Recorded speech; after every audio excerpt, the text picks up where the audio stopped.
Allô? Ah, super. Voilà. Salut. Salut tout le monde. Attends. Ouais.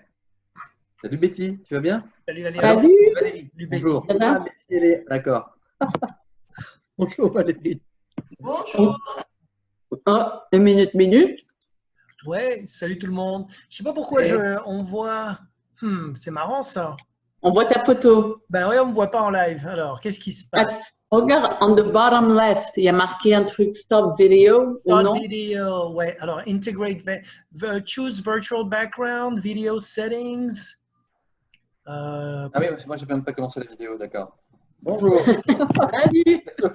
Personne ne change, je vois. Ouais. Video settings. J'ai mis ça, c'est pas terrible que je. Voilà, je sais pas. Ah, est-ce que c'est mieux là Ouais, je normalement? pense que tu dois appeler. Il y a Joël aussi qui s'est connecté là? Alors, video settings. Qu'est-ce qui se passe? Normalement, je suis bon là, non? Non, toujours Non, on voit que ta photo. Tu peux? On peut tenter en tout cas. Hein. Ouais. pas. Rename, start video. Start video. Select camera. Non? Ah, Ah, voilà. Et voilà, Patrick. Oula. Faut que tu mettes un peu de la lumière, Patrick. Là, t'es un peu. Je suis un peu. La lumière, c'est un peu comment, Olivier, tu me dis? Il y a un peu pas de lumière. C'est Faut que tu mettes de la lumière. C'est un peu foncé? Il manque de lumière? Ouais, il manque de lumière. Mets de la lumière derrière. Peut-être allume ouais, c'est peut-être un peu mieux. Il y a une lampe qui est derrière toi. Tu veux peut-être l'allumer, celle-là. Ah, très bien. Ouais. Si je peux me Très bien. permettre de faire cet ajustement lumière. Tu es devenu impresario. Voilà, je suis bon, il faut tout être hein, en ce moment. Covid-19, ça nous oblige à sortir un petit peu de notre zone de confort. Alors, attends, moi aussi, je vais allumer la lumière de mon côté, du coup. Ouais.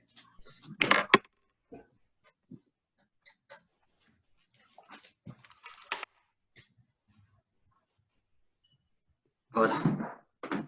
Alors. Ça change que ce soit, mais c'est pas grave. Parce que là, normalement, ça devrait aller mieux, non?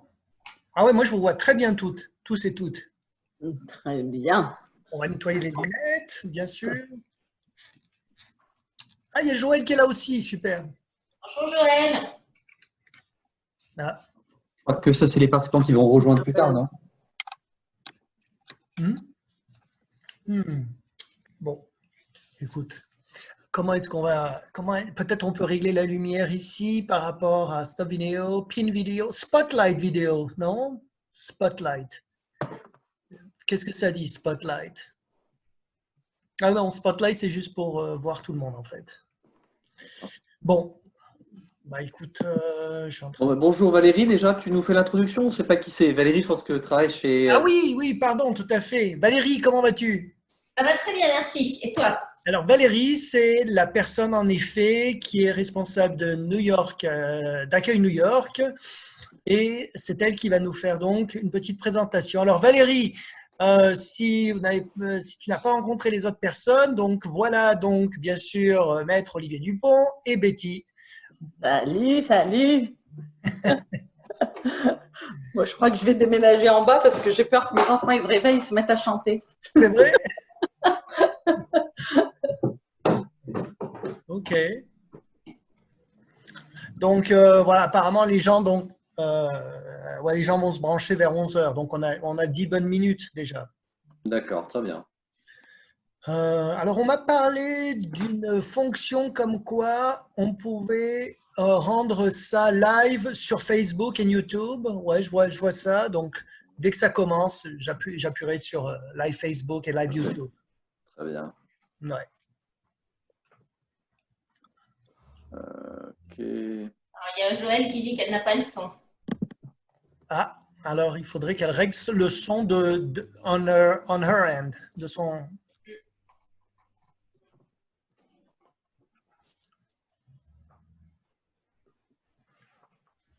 Donc là, tu es en train d'enregistrer. Hein? Pardon? Ah oui, ça enregistre. Ouais, bah, Mute, hein? D'accord. Ok, super. Je pense, Patrick, que tu devrais d'ailleurs mettre tout le monde en mute, sauf les speakers, sinon on va être, voilà, tout à fait. ça va être compliqué. Tout à fait. Le problème, c'est que si je mets tout le monde en mute, j'ai peur de mettre les co-hosts en mute. Alors, Je pense que tu mets tout le monde en mute et tu démutes les co-hosts. c'est une Tu bonne. unmute les co-hosts. Alors, OK.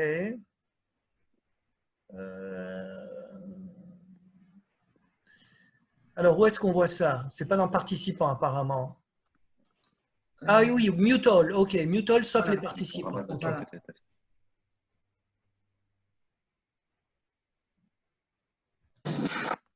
OK, Betty aussi, Voilà, Betty aussi, tu devrais être un mute. Hein?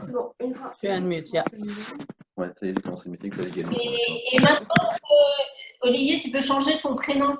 Quand tu vas sur ta photo, Ouais, c'est ce que ma fille est en train de faire à l'instant même il y a pour les moi. 3 petits points et en cliquant dessus, il y a Rename. Et il suffit de retaper en haut à droite de la Et Yeah. Olivier, on te retrouve. voilà, je me suis transformé de mâle, de femelle en male. C'est pas un instant. Là, c'est la technologie. J'en profite pour vous montrer mon appartement. Ah, là, je suis passé dans le bureau. Salut Christophe. Ben, Christophe, est-ce qu'il nous entend? Salut, bonjour à tous. Salut. Comment vas-tu? Mais très bien, je suis ravi de vous voir tous et en forme en plus. Ben, super. Et avec un bel appartement d'Olivier. Merci Christophe, salut. Comment vas-tu? Ça fait longtemps. Christophe, tu viens de t'informer du marché immobilier, toi aussi? Toujours, et je vais écouter les experts avec attention. Bah écoute, super, on va pouvoir tous commenter alors. Attends Christophe, je te mute aussi. Oui. Étant donné qu'on va pas ouais, on remarque qu'il y en a encore pour 3 minutes, ça va, ouais. On a combien de participants so far? 9. Ouais, 9 Bien. personnes, absolument. Il y aura un impact énorme. Non, mais c'est très bien. On a eu un petit peu de mal au niveau de l'ANI à attirer les foules quand même. Je crois qu'ils en ont marre des Zooms. C'est le début de l'été, ils stressent sur leur été. Ils sont pressés d'aller à la plage, là, peut-être, hein? Ouais, quelle plage? Ils ne savent pas encore très bien. Ils essayent de digérer la pilule de ne pas pouvoir rentrer en France. Ouais. Ouais. Ouais. Quelqu'un part en France, personne ne part à l'étranger? Ou vous restez tous sur New York, ou bien vous tentez le tout pour l'étranger? Ah, c'est vrai que tout le monde est en muté, donc je n'aurai pas de réponse. Ah, d'accord. Bah, tu vois, non, parce que je vois, il y a des gens qui arrivent là apparemment, donc j'étais en train de voir qui c'est. J'étais en train de voir qui c'est en fait, tout simplement. Qu'est-ce que tu disais, Olivier? Oh, rien d'intéressant, rien d'intéressant. Ah bon? Mais non, je voulais savoir si tu partais en vacances, si l'un d'entre vous avait prévu de partir à l'étranger. Moi, je pars normalement à Nice tous les mois d'août, mais là, je pense pour cette année là, avec la belle année qu'on vient de faire, là jusque là, je crois qu'on va peut-être travailler un petit peu, quoi. Le broker, c'est Ouais. compliqué. Hein. Enfin, personnellement, c'est ce que je pense faire. Bon, il y a 12 participants, il est 11 heures, là, on y va? On y va, Ou alors on attend un petit peu, 2 minutes que les gens se branchent peut-être? si tu veux.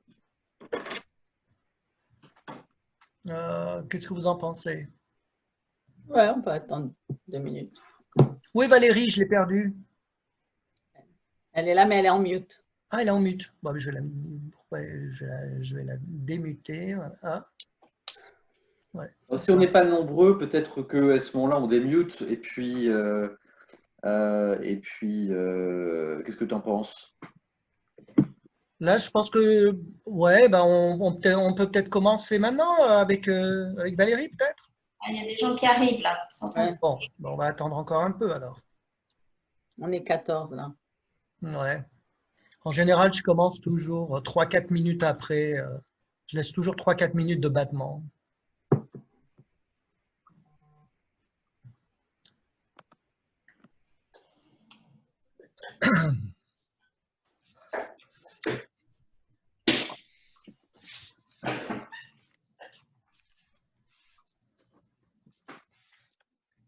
Ben, on est 14. On va attendre encore quelques petites minutes. Hein, qu'est-ce que vous en pensez? Ah oui.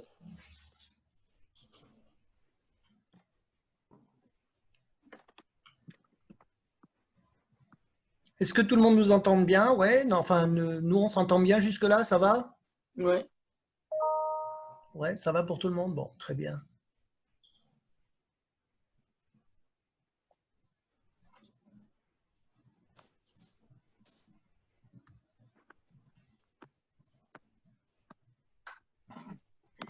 Donc, il est… Olivier, qu'est-ce que tu en penses? Allons-y, allons-y. Hein, Valérie? Ouais. C'est bon pour toi? Très bien, oui.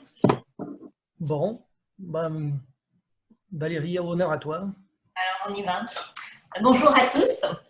Donc, je suis Valérie Roger, présidente d'Accueil New York. Et je suis ravie de pouvoir assister, enfin, d'avoir aidé Patrick à mettre en place cette conférence sur l'immobilier à New York en cette période de Covid-19. Donc, nous accueillons dans nos participants Patrick Benayoum, agent immobilier chez Douglas Elliman. Bonjour Patrick. Salut Valérie. Olivier Dupont, avocat chez The Dupont Law Group. Bonjour Olivier. Bonjour Valérie. Et Betty Benzaken, mortgage broker chez HSBC. Bonjour Betty. Salut Valérie. Donc, ils vont aborder les sujets suivants. Les nouvelles normes pour les visites de propriété aujourd'hui sur le marché, le rapport des ventes et des contrats signés, comment se présente le marché dans les mois à venir, les différents prêts bancaires et les nouvelles règles affectant l'acquisition immobilière au vu de la situation. Donc, là, ils vont vous présenter tout ça et cette présentation sera suivie d'un moment de questions-réponses. Donc, c'est à vous. Tout à fait, tout à fait. Bah, bonjour tout le monde.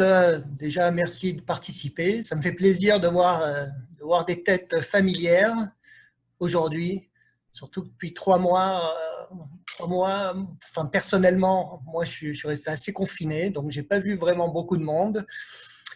Et c'est bien de garder le contact comme ça. Donc, comme Valérie l'a dit, je m'appelle Patrick Benayoun pour ceux qui ne me connaissent pas. Je travaille en effet pour Douglas Elliman, qui est une agence assez prestigieuse à Manhattan et même aux États-Unis, étant donné qu'on a des bureaux aussi bien sur la côte Est que sur la côte Ouest, Texas, Floride, etc. Donc, on a décidé de faire ce webinaire avec Olivier Dupont et Betty parce que depuis 8-10 jours, enfin moi personnellement, je recommence à avoir des coups de fil, des emails par rapport à des gens qui me demandent comment se porte le marché. Donc, on a décidé de faire ça aujourd'hui. Voilà, et puis j'espère que ça apportera un petit peu aussi de positivité avec ce qui vient de se passer, notamment avec les manifestations de la semaine dernière, Covid, tout ça. Bon, pour l'instant, on a une année 2020 qui est un petit peu, enfin, on va dire, un petit peu dark, noir, n'est-ce pas? Bon, donc, on va essayer de redonner un petit peu de l'espoir aux gens. Alors moi, ce que je voulais déjà parler ou commencer en tout cas, c'était par rapport aux chiffres sur l'immobilier qu'on a vu au premier trimestre, donc avant que le Covid arrive. Enfin moi personnellement, en tant qu'agent immobilier, on peut dire qu'on recommençait à reprendre de l'espoir un petit peu par rapport aux chiffres, aux ventes, etc. C'est vrai qu'on a atteint le pic en 2016 où les prix ont atteint vraiment leur apogée à New York. Et là, depuis 4 ans, c'est vrai que les prix ont commencé un petit peu à décliner et on ne savait pas trop si cette année, en fait, allait retrouver, on va dire, son apogée de 2016. Donc, je vais vous donner quelques chiffres, par exemple. Bon, pour ce qui concerne Manhattan, donc par rapport à janvier 2019, on a vu les prix donc tomber encore de 1,4%. D'accord, donc par rapport à janvier 2019. Par contre, à Manhattan, on a vu 13% de ventes qui ont été signées, donc ont été vendues, encore une fois, par rapport à janvier 2019. Donc, c'est là où on voit qu'on était prêt à vraiment reprendre espoir pour l'année 2020. L'inventaire à New York, on a vu aussi qu'il y a 8% de moins de propriétés qui ont été mises sur le marché par rapport à l'année dernière. Donc, on voit que les vendeurs sont étaient un petit peu frileux en début d'année. Voilà. Et on a aussi expérimenté plus de jours sur le marché par rapport aux vendeurs donc, qui ont mis leur appartement sur le marché pendant ce premier trimestre 2020. Ou sinon, ce qu'on a aussi vu, c'est que le prix moyen à New York, ce qu'on appelle le median price, est toujours plus ou moins d'1 million de dollars. D'accord. On a vu une résurgence de vente de coop. Par rapport encore à l'année dernière, et je parle bien encore une fois d'année en année. Et par contre, en nouveau développement, on a assisté au meilleur trimestre 2020 par rapport à ces 2 dernières années, c'est-à-dire les nouveaux développements, tout ce qui est nouvelle construction et nouveaux condos. Donc ça, c'était pour le premier trimestre à Manhattan. À Brooklyn, le premier trimestre qu'on a vu, c'est que les prix continuent de monter, 5%, d'accord. On a aussi vu 14% de plus de ventes que l'année dernière. L'inventaire, lui, par contre, est descendu, moins 18%. Et on n'a pas vu énormément de négociabilité comme on pourrait voir à Manhattan, à Brooklyn. Voilà. Le prix moyen de condo à Brooklyn donc, est de 810 000 dollars. Pour les coops, il est environ de 440 000 dollars. Et tout ce qui est one family à 3 familles, lui, le prix moyen est de 950 000 dollars. Voilà. Ce qu'il faut savoir, c'est que dans les nouveaux développements, les nouvelles constructions à Brooklyn, on voit les prix au square feet qui sont environ de 1000 dollars, ce qui reste quand même très, très intéressant pour les acheteurs qui sont intéressés pour acheter donc ce type de construction. Alors, depuis le Covid, qu'est-ce qui s'est passé? Bon, je pense que moi, comme la plupart des agents immobiliers, depuis 3 mois, on est au chômage, comme on dit, hein. C'est-à-dire on a vu des contrats qui ont été complètement renégociés. On a vu aussi, moi personnellement, j'ai eu des offres qui ont été acceptées la semaine avant le Covid, où les acheteurs se sont, on va dire, ont annulé, quoi. Donc, dès que le Covid a commencé, tout le monde a été sur le qui-vive, tout le monde a eu peur et ces offres-là ont été donc annulées. Alors, quelles ont été les nouvelles mesures? C'est de la part des brokers, enfin moi personnellement, donc les listings que j'ai en ce moment, que j'ai eu pendant le Covid, bien sûr, j'ai pas eu la possibilité d'aller prendre des photos ou d'engager un photographe ou ou faire des floor plans. Donc moi personnellement, j'ai demandé à mes propriétaires de prendre les photos du mieux qu'ils puissent et surtout de m'envoyer donc leurs vidéos. Alors, c'est quelque chose que j'avais jamais fait avant, de poster des listings avec des vidéos. Et les gens, apparemment, bon, je vois les listings que j'ai, il y a des gens qui semblent quand même vouloir garder qui semblent s'intéresser, on va dire, aux appartements qui ont été mis sur le marché pendant le Covid-19. Alors évidemment, bon, ce qui va changer dès que Phase 2 va réouvrir normalement le 22 juin, c'est-à-dire que pour l'instant, les agents immobiliers n'ont pas le droit de montrer des appartements. normalement, si tout va bien, le 22 juin, c'est quand phase 2 va réouvrir. Alors, qu'est-ce qu'on va faire? Qu'est-ce qui va changer? Évidemment, il est hors de question de faire des open house comme on pouvait le faire avant. Par contre, on va cibler beaucoup plus nos acheteurs, étant donné que, enfin moi personnellement, je vais demander bien sûr à tous les acheteurs de procurer une lettre de pre-approval, une lettre bancaire, donc qui montre bien qu'ils sont pré-approuvés avant de leur montrer donc tout type de propriété. Donc ça c'est bien parce que ça va nous aider vraiment à filtrer les acheteurs potentiels. Alors, par exemple, comment est-ce qu'on va montrer donc les propriétés le 22 si tout va bien? Donc bien sûr, ça va être par appointments only, c'est-à-dire que tous les agents immobiliers vont devoir faire des rendez-vous privés. Et on va demander aux acheteurs, donc bien sûr, de porter les masques, toujours les gants. Je pense qu'on va aussi demander aux gens qui vont visiter des propriétés d'enlever leurs chaussures. On va respecter, moi personnellement, je vais continuer à respecter le social distancing, bien sûr.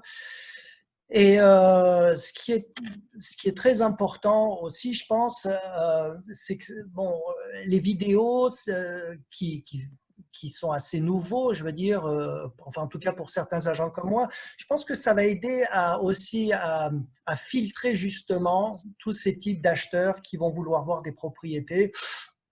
Parce que, évidemment, le côté vidéo est plus précis que de simples photos qui, parfois, c'est vrai que j'entends des gens qui viennent voir des appartements qui me disent « Ah, cette propriété, elle a l'air beaucoup plus belle en photo qu'en vrai. » Donc, la vidéo, je pense que ça va aider à ça.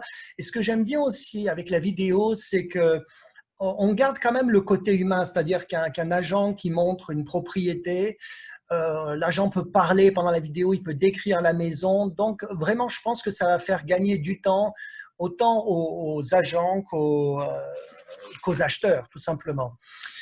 Alors, j'ai reçu pas mal d'emails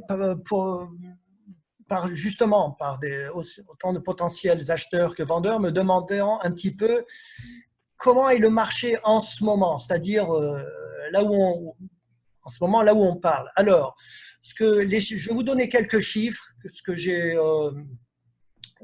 j'ai repéré pendant la semaine du 1er juin jusqu'au 7 juin.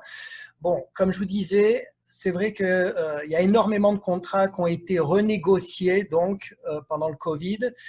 En l'occurrence, 85% de contrats qui ont été signés pendant le Covid ont été renégociés et bien sûr, ce sont la plupart des propriétés que les acheteurs ont vues avant le Covid. D'accord ? Encore pendant cette période du 1er au 7 juin, il y a eu seulement 38 contrats de signés, d'accord ? Ce qui est quand même 83% de moins que, par exemple, la première semaine de mars avant le Covid. Donc, 83% de contrats signés en moins. Si on fait le calcul pendant ces 3 derniers mois, depuis que le Covid a commencé, donc, il y a eu seulement 500 contrats de signés, et je parle uniquement de Manhattan, hein, contre 2500 contrats qui devraient être signés à cette époque de l'année. Voilà, donc c'est quand même une grosse différence, une grosse baisse. Voilà. Et pour vous donner un petit peu un ordre de prix, donc il y a 12 contrats qui ont été signés entre 400 000 $ et 1 million. Il y a 10 contrats qui ont été signés entre 1 million et 2 millions. Et il y a 7 contrats qui ont été signés entre 2 et 3 millions. Il y a eu aussi des contrats qui ont été signés au-dessus de 3 millions, mais ça reste quand même assez relativement bas. Tout ça, je pourrais si vous êtes intéressé pour savoir tous ces chiffres, bien sûr, dans le chat room, envoyez-moi un email, envoyez-moi votre email address et je vous enverrai tous ces chiffres ensuite.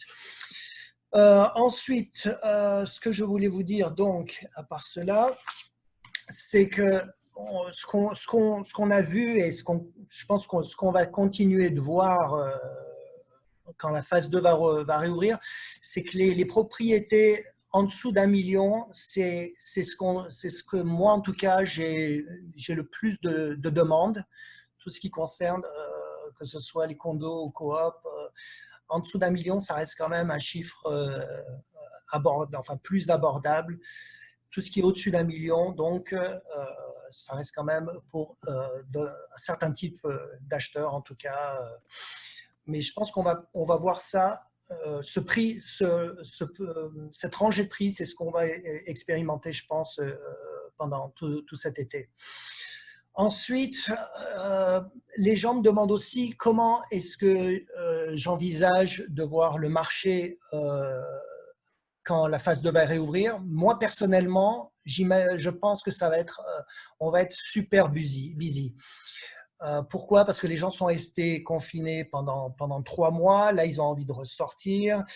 Et il y a plein de gens qui se rendent compte, en fait, que c'est un super marché pour acheter, étant donné que les taux sont historiquement bas. Enfin, à New York, on n'a pas vu ça depuis des années, je crois 20 ans. Betty pourra confirmer ça tout à l'heure. Donc, je pense qu'on va avoir un été, surtout en commençant à partir de juillet, août, septembre. Je m'attends à ce que l'été soit super busy, comme on dit. Après, il va y avoir les élections, ça va être différent, mais on pourra en tout cas assister au closing. Je m'attends à voir des closings pour le dernier trimestre, en tout cas, de l'année. Voilà. Ce qu'il faut savoir, c'est qu'en ce moment, il y a encore sur le marché, il y a environ 5300 listings. Encore une fois, au moment où je vous parle, et comparé à 7200, 7300 listings qu'il devrait y avoir à cette même époque de l'année. Voilà. Ensuite, les gens me demandent où est-ce qu'il est préférable d'investir en ce moment. Alors, c'est toujours une question difficile pour les agents immobiliers parce que ça dépend bien sûr des critères de choix d'acheteurs potentiels. Mais c'est vrai qu'on voit, par exemple, à New York, on voit l'Upper East Side, surtout près de Yorkville, un quartier qui est vraiment où les prix en tout cas n'ont pas il n'y a pas eu un énorme changement de prix, on va dire, par rapport à d'autres quartiers comme Chelsea ou Tribeca ou Downtown. Le Upper East Side, ça reste vraiment un très bon investissement où les gens vont pouvoir trouver des appartements avec plus de place et payer le même prix au square foot, on va dire. Et puis Brooklyn, bon, il y a des quartiers comme Flatbush, comme Midwood, où les premiers acheteurs, les first-time buyers en ce moment, sont en train de s'orienter. C'est des quartiers qui sont plus loin de Manhattan, mais où on voit une expansion avec des nouveaux condos, par exemple, des nouvelles constructions. Et j'ai même eu des retours de gens donc, qui sont intéressés pour ceux qui veulent acheter des maisons en tout cas, qui me parlent de East New York. C'est un quartier que je connaissais pas encore, que je connaissais pas du tout il y a encore 8 mois, 9 mois. Et donc maintenant, les gens vont là-bas, en tout cas sur East New York, pour repérer donc des propriétés, mais surtout en maison, encore une fois. Ou sinon, il y a Bushwick, mais Bushwick, ça fait déjà pas mal de temps qu'on voit une certaine expansion. Et je pense que les prix à Bushwick vont rester stables, en tout cas, jusqu'au début de l'année prochaine. Voilà, donc à part ça, ce que je voulais vous dire, c'est que en tant que les first-time buyers, comme on dit, les acheteurs qui achètent pour la première fois, je pense qu'il va falloir qu'ils aient un rapport avec leur banque plus approfondi, c'est-à-dire qu'avant les banques étaient beaucoup plus strictes pour qualifier donc ces first-time buyers. Et je pense qu'il va y avoir plus de restrictions. Par exemple, il y a quelqu'un qui me demandait hier, est-ce que les condos vont continuer à demander 10% d'apport? Et apparemment, avec Betty pourra confirmer ça, les banques vont demander maintenant 20% d'apport pour les condos, ce qui est le même apport que pour un coop. Mais à part ça, bon, je pense moi personnellement, je reste positif pour le marché à venir. Quand on a eu le crash de 1987, le crash boursier en tout cas, les gens sont revenus à New York. Ils ne sont pas tous partis de New York comme on pourrait le croire. Après, il y a eu 9/11, où là aussi, les gens sont partis de New York pendant 6 mois, 1 an, et ils sont revenus. Et puis, il y a eu aussi, bien sûr, la crise de Lehman Brothers en 2008, où on a expérimenté un petit peu la même chose. C'est-à-dire, les gens à New York peut-être partent tout de suite, mais bon, New York reste New York, et les gens reviennent tout le temps, quoi qu'il arrive. Je voudrais juste parler du marché, du luxury market aussi, étant donné que j'ai reçu aussi quelques demandes à propos de ça. Bon, comme beaucoup de gens le savent, le luxury market a été en baisse depuis 2015. D'accord. Et je pense que c'est ce marché-là qui va le plus souffrir quand je parle du luxury market, c'est-à-dire des nouvelles constructions, nouveaux développements. Je pense que c'est ce marché-là qui va le plus souffrir donc pendant les 6 prochains mois ou même l'année prochaine, post-Covid, si on arrive à trouver un vaccin.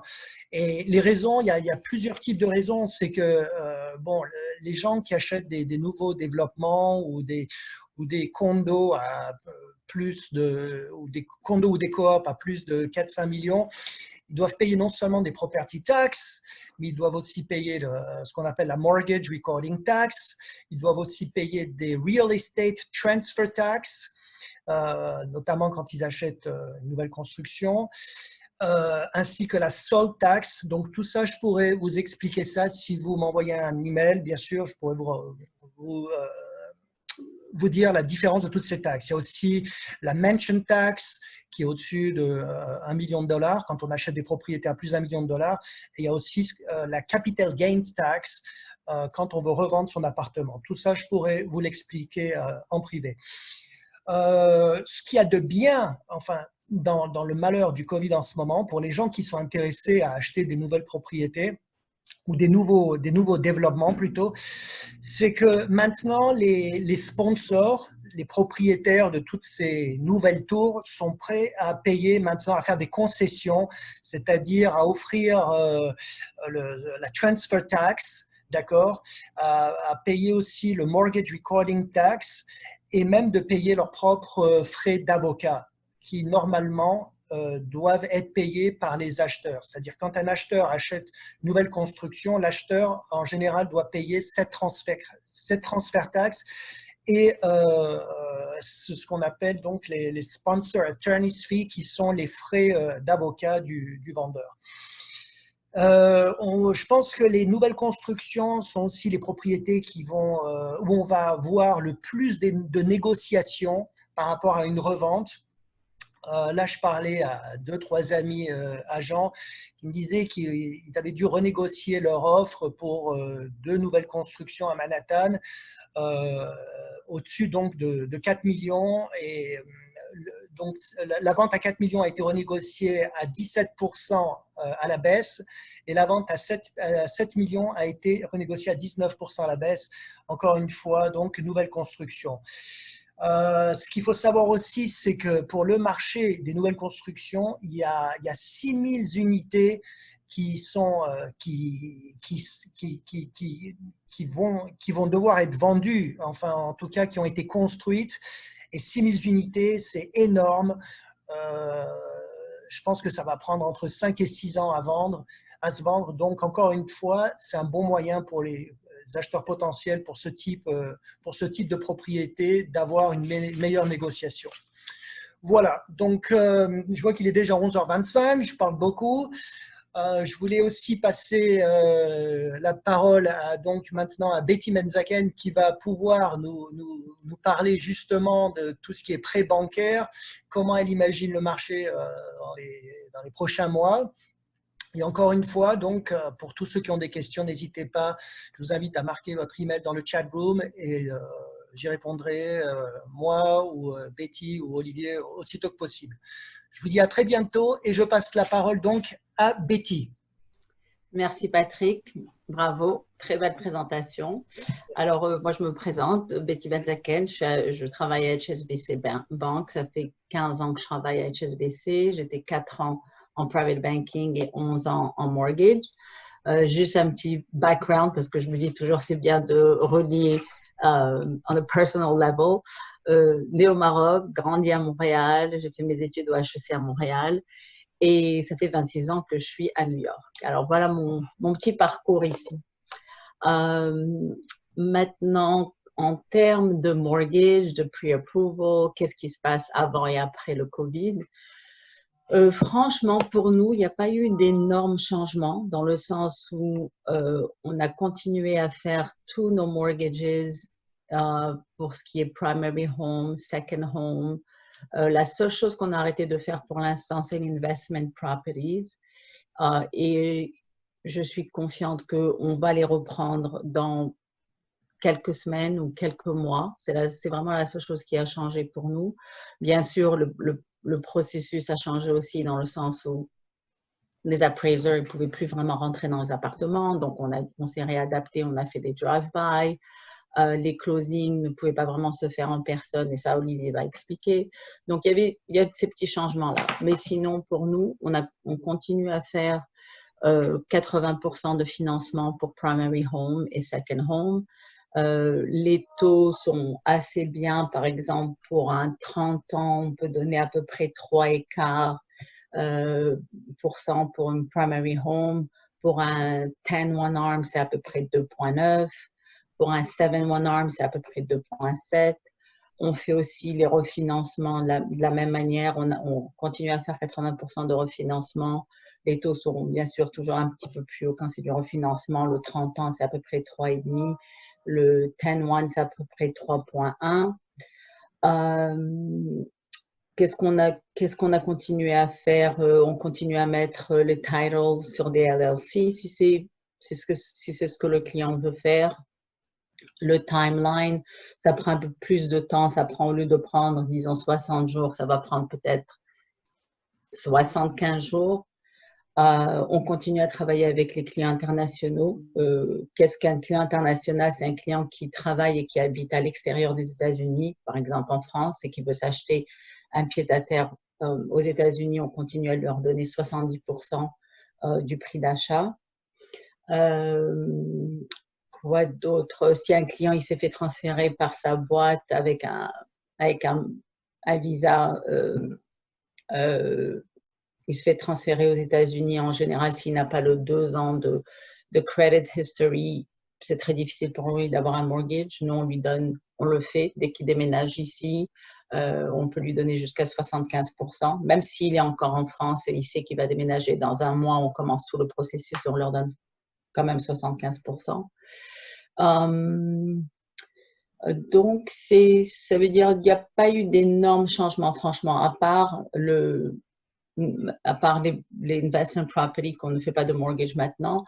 Il n'y a pas eu d'énormes changements. Effectivement, Patrick a raison. On demande maintenant un minimum de 20% sur les down payments. On ne fait plus de FHA loans. Voilà, c'est un petit peu le tour du sujet. Je sais pas, Patrick, tu veux que je parle d'autre chose ou on laisse ça pour question and answers? Oui, non, je pense, on va passer donc, on va tourner le microphone sur Maître Olivier Dupont, qui va aussi nous parler donc des nouvelles formes juridiques. Et puis, s'il y a des gens donc qui ont des questions sur tous les mortgages, Betty, je pense qu'ils pourront aussi t'emailer ou te contacter. On va mettre nos contacts de toute façon avant la fin du webinaire. Merci Patrick, merci. C'est à ton tour, Olivier. À tout. Valérie, merci pour hoster ce webinaire. Olivier Dupont du Dupont Le Groupe, managing partner du cabinet d'avocats. Nous sommes établis depuis 2012. Je suis aux États-Unis depuis 2003 et fait mes études en France, aux États-Unis et exerce le droit depuis maintenant 20 ans.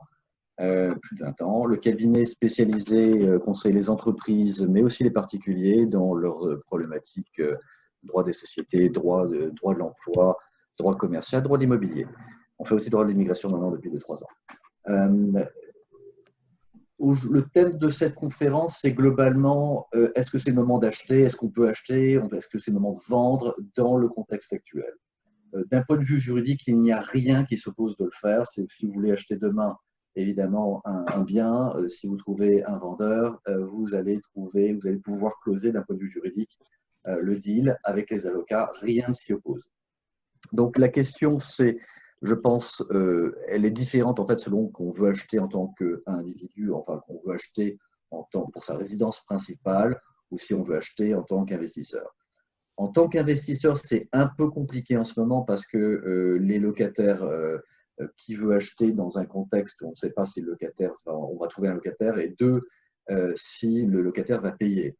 Donc ça, c'est très, très problématique. Je crois que, j'espère, on pensait tous, je pense quand la crise a commencé, que on allait se précipiter dans un trou et puis rebondir aussi vite. Et puis en fait, on s'aperçoit, je pense que tout le monde a vu peut-être les dernières news, que ça va prendre des mois, si ce n'est des années. Donc ça va se faire graduellement. On n'est quand même pas dans le cœur mou de l'Amérique. New York, c'est quand même la moyenne des salaires beaucoup plus élevés qu'ailleurs. Donc on est dans un contexte qui est difficile, mais avec une main-d'œuvre qui est extrêmement valorisée et qui ont les moyens. Donc c'est quand même, il ne faut pas faire de généralité, je pense, sur l'ensemble du phénomène. Mais c'est vrai que juste avant la crise, et je vais revenir très rapidement là-dessus, on avait parlé d'ailleurs avec Joël l'année passée, c'est qu'en juillet dernier, il arrivait deux choses. On a eu la mention tax qui a en fait augmenté. Avant, c'était à partir d'1 million, et puis il y avait un seul taux, et puis ensuite, ils ont augmenté ça. Donc ce qui fait que c'est à la charge de l'acheteur pour toutes les propriétés qui sont plus d'1 million de dollars, ce qui fait que beaucoup d'acheteurs étrangers ont été un peu dissuadés. Ou en tout cas, ça ralentit les ventes, on va dire, sur cet exercice, sur le deuxième semestre 2019, puisque tout le monde, en fait, on ne sait pas trop si c'était un effet marché ou un effet d'attente, puisque la plupart des gens voulaient closer avant que la mention tax prenne effet le 1er juillet.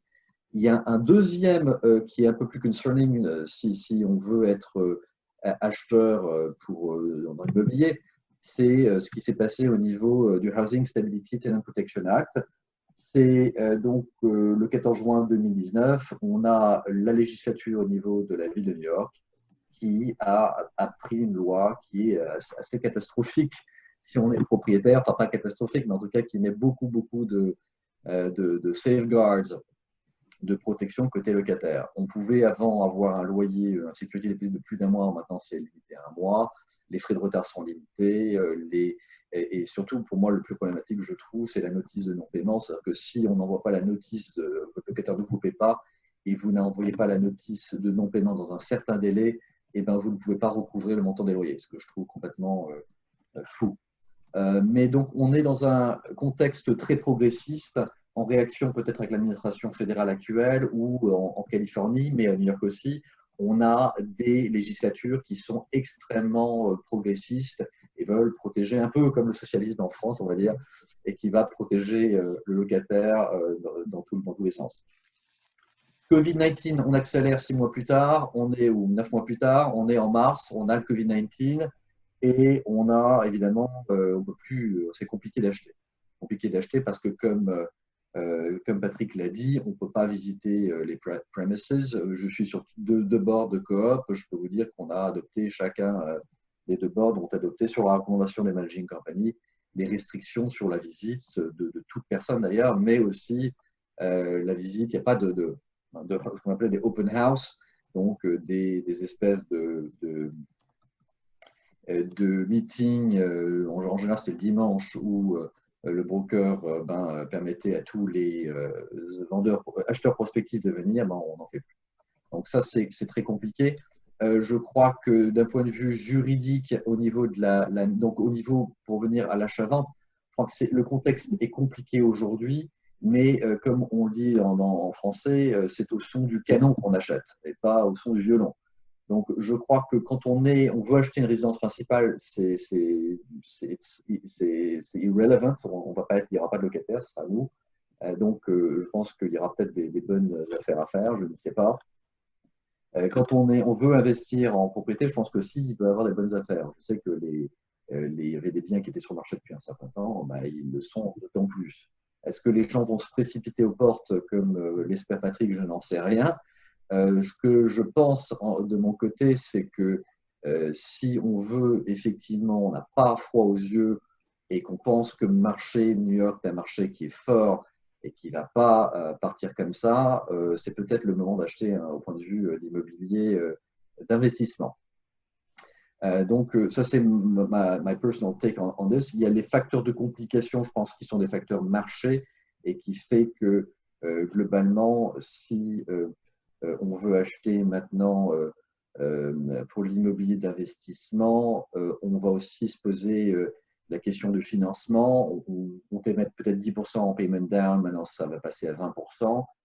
Et puis, qu'est-ce qui se passe s'il y a un exode? Je pense qu'on n'en a pas parlé, Patrick, mais un exode de New York. Il y a pas mal de gens qui veulent partir de New York pour aller en suburbs. Ils sont d'avoir un exode à contre-courant. Les gens veulent partir de New York pour avoir plus d'espace, plus de green, plus de vert en banlieue.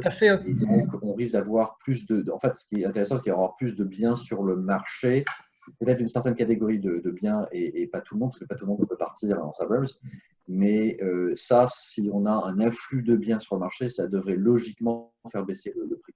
Il y a une deuxième aussi une tendance, je pense, Patrick, c'est que c'est au niveau de l'immobilier de bureau.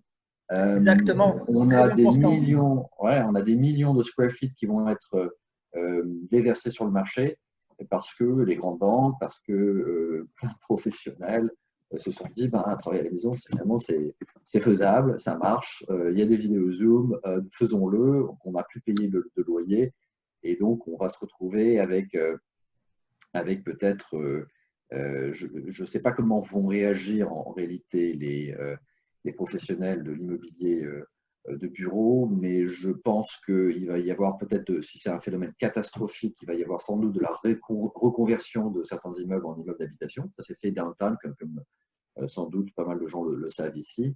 En tout cas, un allègement sur les taxes. Et puis, un allègement de taxes, je ne sais pas, mais ça, c'est comment ils vont gérer la crise, ça, c'est une autre chose. Mais je pense qu'au niveau de l'impact prix-achat, si on a une faillite de l'immobilier de bureau sur New York, ça veut dire que les gens travaillent de chez eux. Donc, si les gens travaillent de chez eux, c'est que les gens achètent pour avoir besoin d'espace. Donc, on devrait peut-être avoir, on est en train de discuter ce matin, j'ai une réunion de board au 160, 83e sur l'Upper East Side, Carnegie Hill, et on discutait de permettre aux gens d'acheter pour faire des bureaux professionnels. Alors, pas pour faire de la cuisine, il y a certaines activités qui sont extrêmement réglementées, mais pour des professionnels qui ont besoin d'un ordinateur, une imprimante, why not? Olivier, si je peux me permettre, je continue un petit peu ce que tu es en train de dire, c'est tout à fait vrai, parce que j'ai fait un petit peu un sondage justement il y a 2 semaines sur les gens que je connaissais et sur les acheteurs potentiels, et quand je leur ai demandé justement qu'est-ce qu'ils rechercheraient au cas où ils voudraient acheter cette année, et les 2 choses qui viennent tout de suite, c'est un espace avec un outdoor space, c'est-à-dire avec soit un jardin, soit une terrasse, soit même un balcon, ou soit un espace où ils peuvent avoir une chambre en plus, ce qu'on appelle un home office, où les gens peuvent travailler pendant la journée. Donc, je pense que les nouveaux acheteurs vont s'orienter vraiment sur ces deux types d'amenities, ce qu'on appelle les amenities, pour leur prochain achat. Et ce que je voulais aussi dire, Olivier, c'est que je reçois parfois des emails ou des gens qui m'appellent pour me dire, mais Patrick, avec ce qui est en train de se passer, est-ce que tu penses qu'on va pouvoir renégocier des prix à la baisse de 30, 40, 50%. Bon, moi, personnellement, je leur dis, c'est pas possible, quoi. On n'a jamais vu ça à New York et je pense pas que ça va arriver maintenant. Donc, pour les gens qui pensent faire des affaires, comme on dit en or, ou c'est de l'irréel. On n'est pas dans la réalité, voilà. Donc, c'est ce que je leur réponds à tous. Maintenant, est-ce qu'il va y avoir des marges de négociabilité? Oui, bien sûr. Mais les vendeurs ne sont pas non plus dupes. C'est-à-dire que les vendeurs qui vont vouloir vendre cet été, par exemple, ils vont vendre, je pense, seulement s'ils sont vraiment désespérés de partir de New York ou de vendre tout simplement parce qu'ils ont besoin d'argent. Mais il va falloir aussi qu'ils évaluent leur appartement intelligemment, c'est-à-dire il va falloir qu'ils regardent si sur le marché, combien d'appartements similaires il y a aux siens, etc. Donc, moi, je les aide, je vais pouvoir les aider par rapport à ça. Mais les vendeurs qui vont vendre cette année, c'est vraiment des gens qui vont être dans l'urgence. Alors que si j'ai des gens qui me demandent, par exemple, est-ce qu'on doit vendre cette année, sachant qu'il y a 5 ou 6 appartements qui sont similaires à, à leurs appartements, je leur dis, si vous pouvez attendre l'année prochaine, c'est mieux d'attendre que voir si le marché va un petit peu va rebondir. Enfin voilà, c'est juste Merci pour ces éclaircissements de marché, parce qu'effectivement, tu as beaucoup de requêtes concernant les prix, donc ça permet d'éclairer un petit peu ce qui se passe au niveau de la dynamique. Pour retourner sur l'aspect juridique de l'acquisition-vente, oui. Ce qui a changé, je crois, il y a plusieurs choses qui ont changé, il y a plein de choses qui ont changé en réalité, et on ne va pas tout aborder aujourd'hui, on va essayer aussi d'ailleurs de wrap-up, comme ça les gens peuvent poser des questions. Mais globalement, s'il y a quelques points saillants à retenir, c'est que globalement, si vous voulez acheter aujourd'hui en locatif immobilier, vous le pouvez, il y a des risques à prendre. On a une loi du gouverneur qui fait qu'on ne peut pas poursuivre en éviction quelqu'un qui ne paie pas son rent jusqu'au 19 août aujourd'hui, 2020. Donc, c'est un complexe, c'est complexe au niveau aujourd'hui pour faire ce type d'acquisition.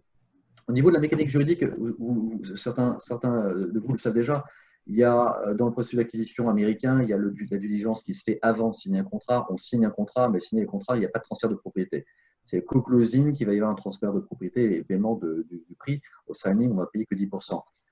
Ce qui a changé dans ce processus, c'est qu'au niveau de la diligence, en fait, avant, on se déplaçait, on envoyait un collaborateur ou une clerk aller inspecter les minutes du board. Aujourd'hui, ça se fait, heureusement d'ailleurs, ça se fait digitalement. Donc, on reçoit les minutes digitalement, on les revoit et c'est fait. Donc, cet aspect-là est terminé. L'inspection des premises aujourd'hui, c'est comme le broker, inspecter des premises pour voir s'il y a des deficiencies, c'est pas possible. Et ça va se rouvrir, j'espère, le 22 juin. Ensuite, quand on a signé, donc on peut quand même acheter un appartement sans l'avoir vu, hein, ça se fait. Mais bon, à vos risques et périls, surtout aux États-Unis. Ensuite, on arrive on signe ce contrat, on met les 10%, et là, on est loqué. Les deux événements en général par lesquels on va pouvoir sortir d'un contrat, c'est pour le coop si on n'a pas le board approval, pour le condo si on n'a pas le right of first refusal, mais on l'a toujours. Et puis, si on a une mortgage contingency, hein, si la banque dit, finalement, on ne vous suit pas. Donc, ça va être les deux conditions typiques qui vont en fait faire qu'une vente va tomber ou pas. Il peut y avoir des éléments exceptionnels, évidemment, une casualty sur le bien, donc le bien part en fumée, ou bien un décès intervenant entre signing et closing qui peut aussi venir interférer. Mais globalement, tout ça, c'est possible. Aujourd'hui, moi, j'ai fait des closings durant Covid. C'est compliqué, mais c'est un peu fou d'ailleurs, mais parce qu'on parle d'un danger de mort en réalité. Mais le business doit continuer. Donc, on se retrouve en salle de closing en numerus clausus. Tout le monde porte un masque. La capital company envoie, et c'est assez dingue, des agents dont ils nous disent, des closers dont ils nous le disent qu'ils ont testé négatif ou positif plus exactement aux antibodies. Donc, ils ont eu le Covid, ils ne l'ont plus, mais ils ont les antibodies dans le corps qui fait qu'ils sont plus porteurs du virus. Ils sont assez incroyables d'ailleurs pour venir avec ce type de solution. Mais donc on se retrouve en petit nombre. En général, l'acheteur et le vendeur ne sont pas là. Il y a l'avocat du vendeur, l'avocat de l'acheteur, le closer de la banque, le closer de la tête de compagnie, et c'est terminé. Donc, tout se fait avec Power Attorney du côté acheteur-vendeur. Si vous achetez en LLC, de toute façon, il n'y a pas de Power Attorney, donc c'est un non-problème. Voilà, je crois que c'est à peu près tout. Je pense que je ne vais pas m'attarder. Il y a plein de points, tellement de points à aborder, mais je crois que les points saillants, c'est ça en réalité.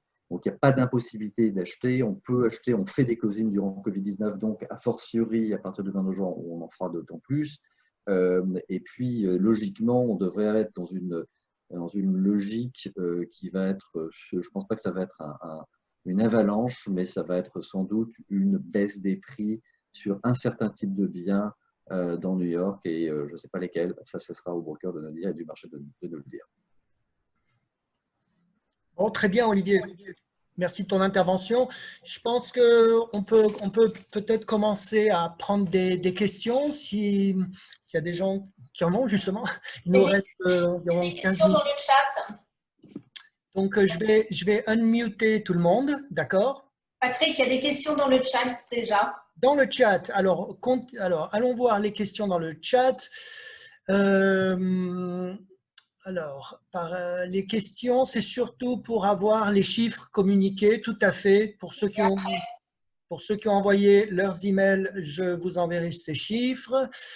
Ensuite, il y a Thierry Goyer qui a une question pour tout le monde. Alors, Thierry dit, Wells Fargo, alors ça c'est pour toi, Betty. Non, je lui ai déjà répondu privately. D'accord. C'est bon, j'ai déjà la réponse. C'est bon, merci beaucoup. Très bien. Bon, ben, la plupart, c'est donc pour des chiffres que je serais ravi d'envoyer à tous les gens qui ont laissé leur contact.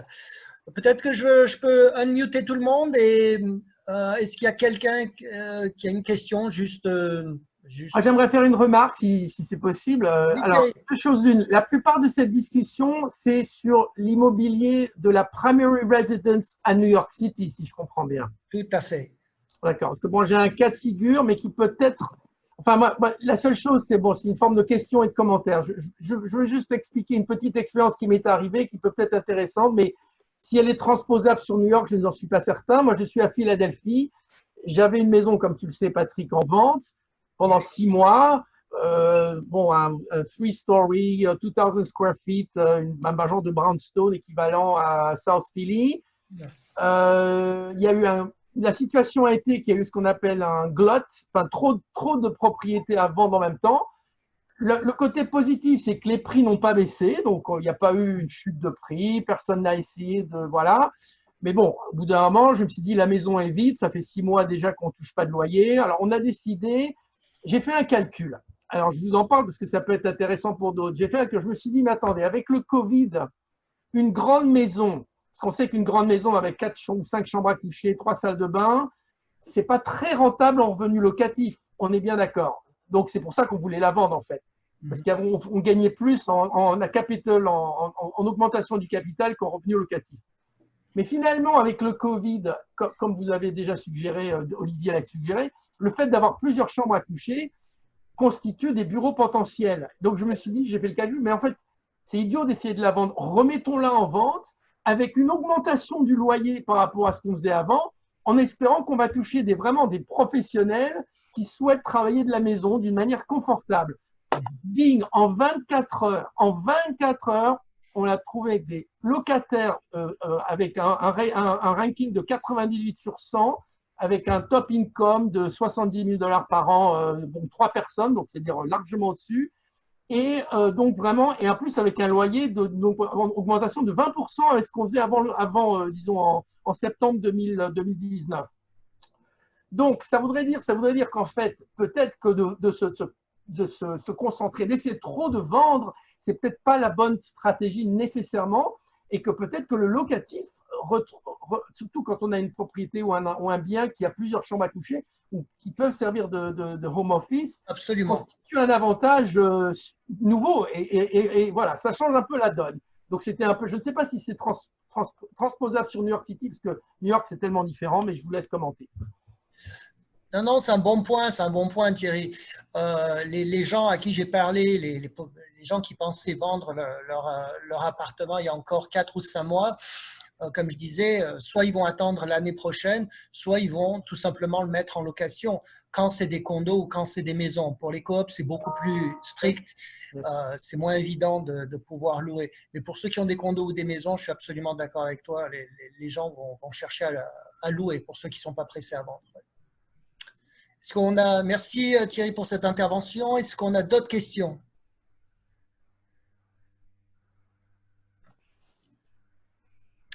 Alors, qui a des questions? La présentation a déjà répondu à toutes les questions, visiblement. La présentation, on a répondu à tout le monde, oui. Il y a des gens qui ont d'autres questions. Donc, moi, j'ai quand même une question pour les banquiers, parce qu'après tout, il n'y a pas du tout de foreclosure, il n'y a pas de crise immobilière du tout, en fait, pour l'instant. Pour l'instant, tout celui qui a pris avantage de ce forbearance à ne pas payer pendant 90 jours, en tout cas les premiers 90 jours, non, il n'y a pas de foreclosure, il n'y a rien de tout ça. Non, c'est marrant que tu parles de forbearance, Betty, parce que les gens me demandent, pour les gens qui louent, et qui me demandent est-ce qu'il va y avoir la même chose pour les locations? Et Olivier, tu peux me confirmer ça. Il n'y a pas eu encore de forbearance, c'est-à-dire il n'y a pas eu encore de possibilité de retarder de payer son loyer pour les gens qui louent dans le résidentiel, hein, Olivier? Il y a deux choses. Oui. Je crois que le New York Times a fait état d'un défaut de 40% par les locataires qui était attendu au mois de mai. 40% des locataires dans toutes les villes de New York. Je ne sais pas si ça s'est matérialisé. Je suis sur 2 coops. Dans une coop, dans chacune des 2 coops, on a 50% de locataires. Il y a eu des turbulences au mois d'avril. On avait 4 locataires qui étaient en défaut de paiement sur une cinquantaine. Hein. Donc, en fait, si on prenait 124 unités, on avait à peu près 6 unités qui n'ont pas payé leur loyer, enfin leur maintenance plus exactement, des actionnaires. Hein. Donc, mais évidemment, ça veut dire que en général, quand l'actionnaire ne paie pas, c'est que le locataire ne paie pas derrière. Hein. Donc, il y a à peu près 6 unités sur 24 qui n'ont pas payé, mais qui ont régularisé en fin de mois. Donc, on se retrouve au mois de mai avec une seule sur 124 qui n'a pas payé son loyer, une ancienne présidente du board. Bon. Mais globalement, si ça donne une statistique, je pense, de l'Upper East Side, on va dire, parce que chaque quartier est différent, c'est plutôt bon.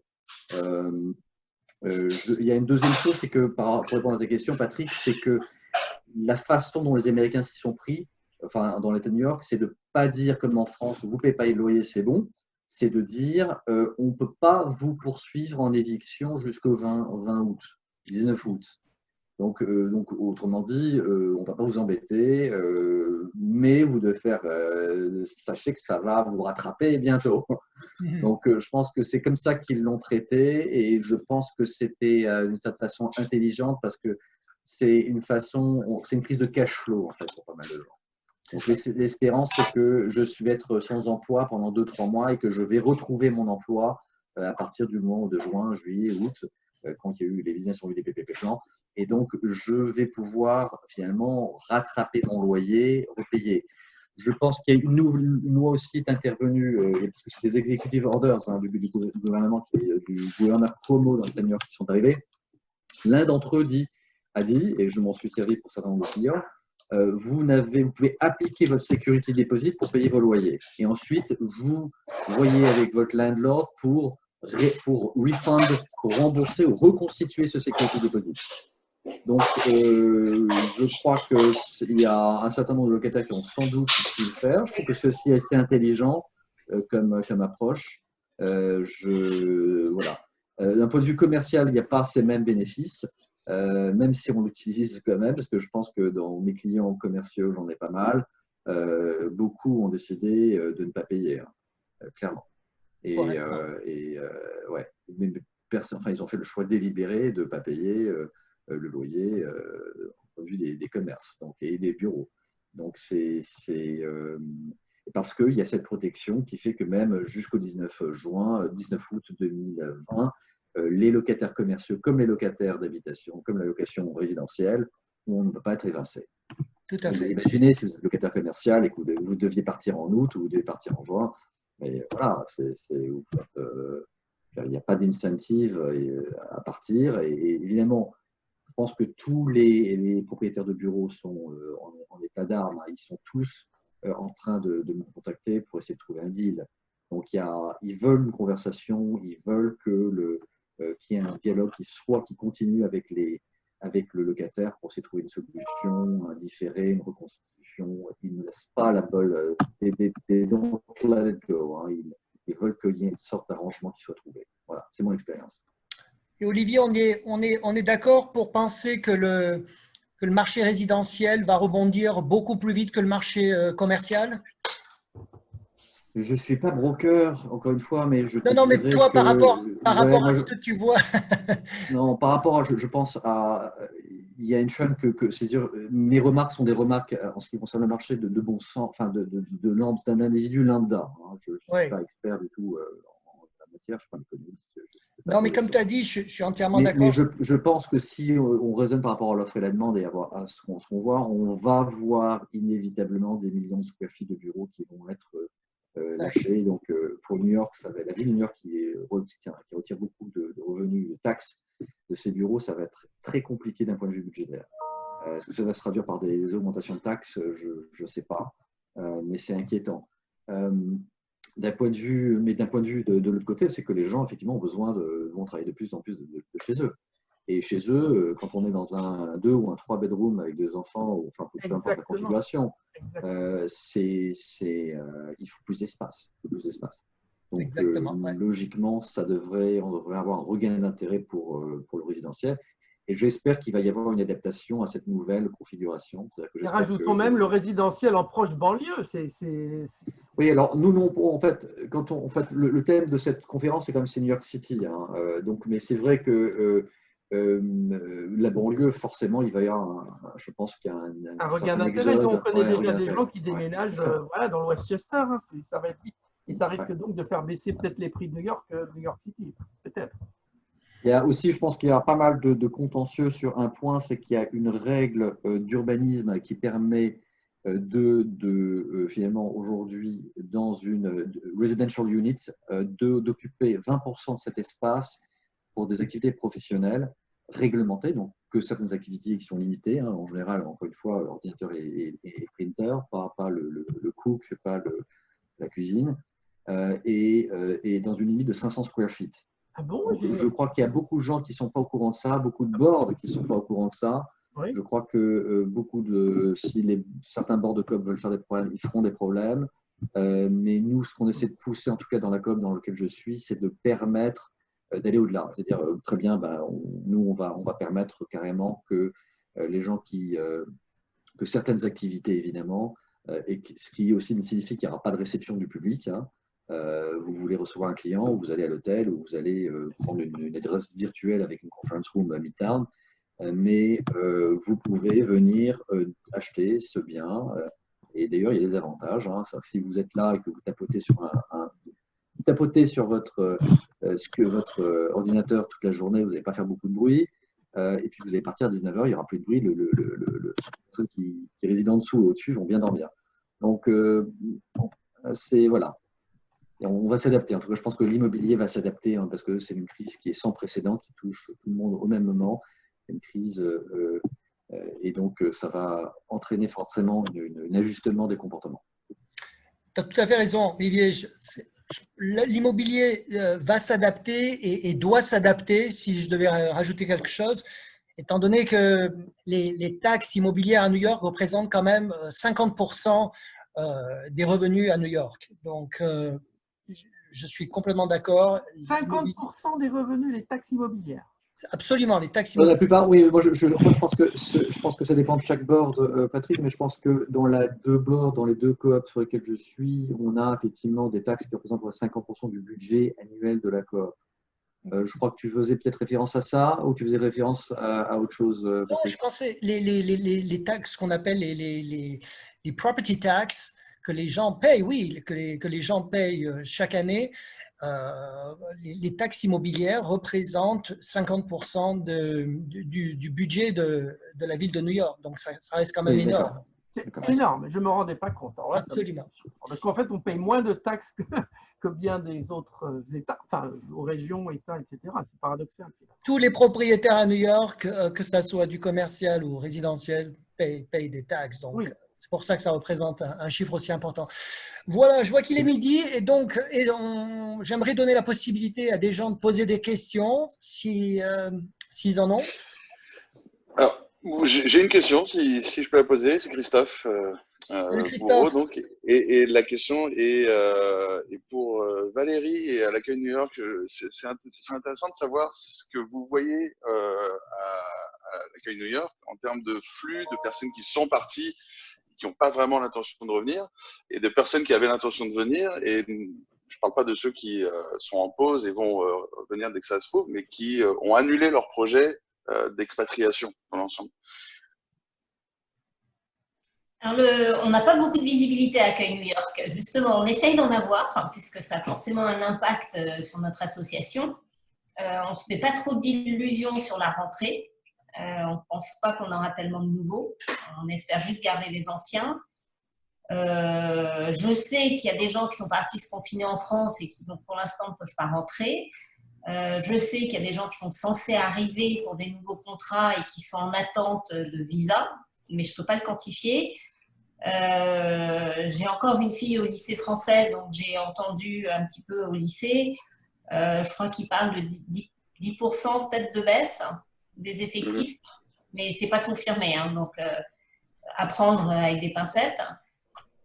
Donc en fait, je ne sais pas. Et c'est une réponse que j'aimerais bien avoir. Peut-être c'est un peu encore tôt pour en parler. On y verra peut-être plus clair dans un mois ou deux, peut-être. C'est ce qu'on espère. En fait, on espère qu'au fil des semaines, les choses vont s'éclaircir et avoir un impact dans une certaine mesure, au moins sur le locatif pour ces expatriés internationaux, pas que les Français. Tout à fait. Oui, nous, on est plus vers les Français francophones. Ouais. Donc voilà, on ne sait pas.